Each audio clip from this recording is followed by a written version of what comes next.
So there's all kinds of ways to warm up, but this is a basic way that's pretty good. First, you're just going to be swinging the leg back and forth. Now, not everybody has the balance to do that without holding on to something, so good to stay near something.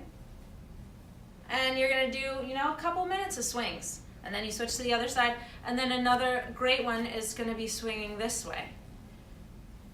And if you're doing this, typically you might not be holding onto something behind you. You might be holding onto something in front of you. But for here, it gets the job done. And then you might do some things like this. And you want to warm up for a few minutes, maybe 5 to 7.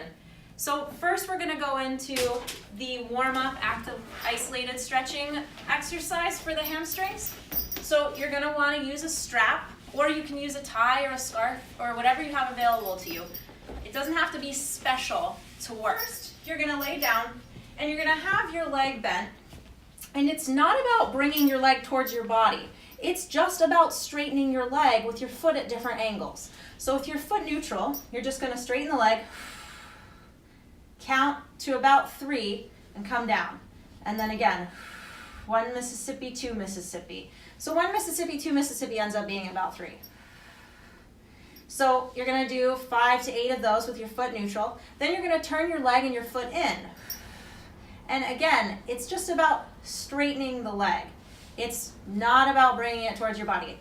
You want to make sure that you're exhaling as you go into the stretch, and you want to make sure that you're not using your arms to pull your leg up. You're actively using your leg, which makes you get more out of the stretch. And then finally, you're going to turn your leg and your foot out, and you're going to straighten the leg.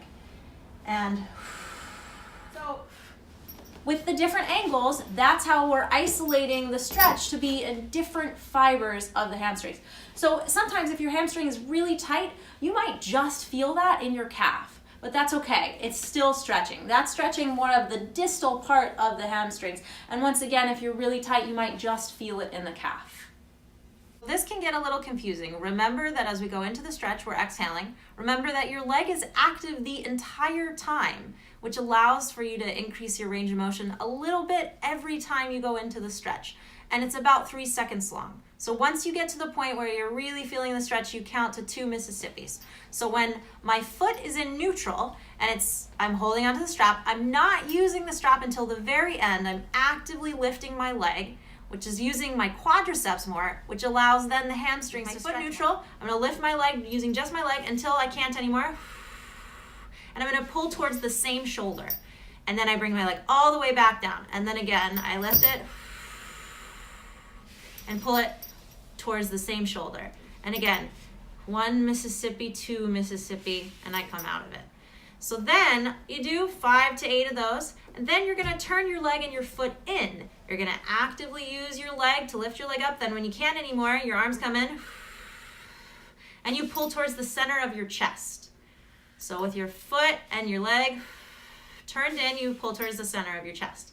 And then you're going to turn your leg and your whole foot out.